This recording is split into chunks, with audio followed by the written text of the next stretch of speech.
প্রধানমন্ত্রীর যশোর সফর এবং খাল খনন কর্মসূচির বিষয় বিস্তারিত জানাতে আমাদের সাথে এবারে যুক্ত হচ্ছেন শার্শা উপজেলা থেকে আমাদের সহকর্মী মুসলিম উদ্দিন পাপ্পু। পাপ্পু, এই মুহূর্তে কি আনুষ্ঠানিকতা চলছে? মূল আয়োজন কখন শুরু হবে? এছাড়া সেখানকার ব্যবস্থা কেমন দেখছেন? সব মিলে জানাবেন।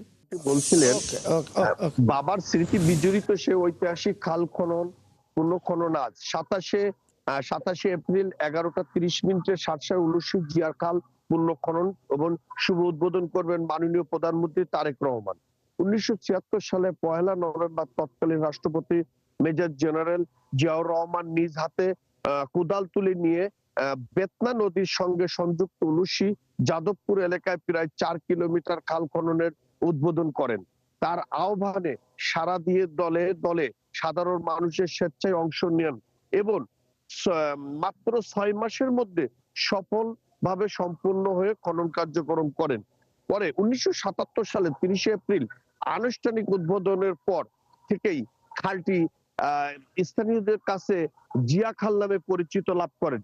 দীর্ঘদিন অবহেলার ও মৃত্যুপ্রায় হয়ে পড়াও এই খাল এখন পুনরায় খননের মাধ্যমে নতুন করে প্রাণ ফিরে পাচ্ছেন। এই উদ্যোগে ঘিরে স্থানীয়দের মাঝে দেখা গেছে ব্যাপক উৎসাহ প্রত্যাশা ফিরবে। পানির প্রভাব, সচল কৃষক এবং দলের জীবনযাপন ভালোভাবে চলবে এখানে। তবে আপনাকে চলতে আরেকটু বলি আমি, এখানে পিছনে আপনি দেখতে পাচ্ছেন একটা জিনিস, এখানে খনন করবে কোথায় সেই স্পট এখানে রাখা হয়েছে। সামনে আপনার ওখানে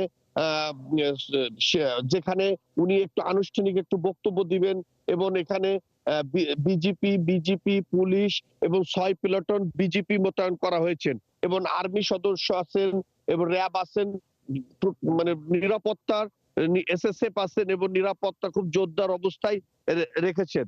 চৈতি। পাপ্পু, ধন্যবাদ আপনাকে। আপনি আছেন সেখানে। খাল খনন কর্মসূচি শুরু হলে নিশ্চয়ই পরবর্তীতে আবার আপনার সাথে যুক্ত হব।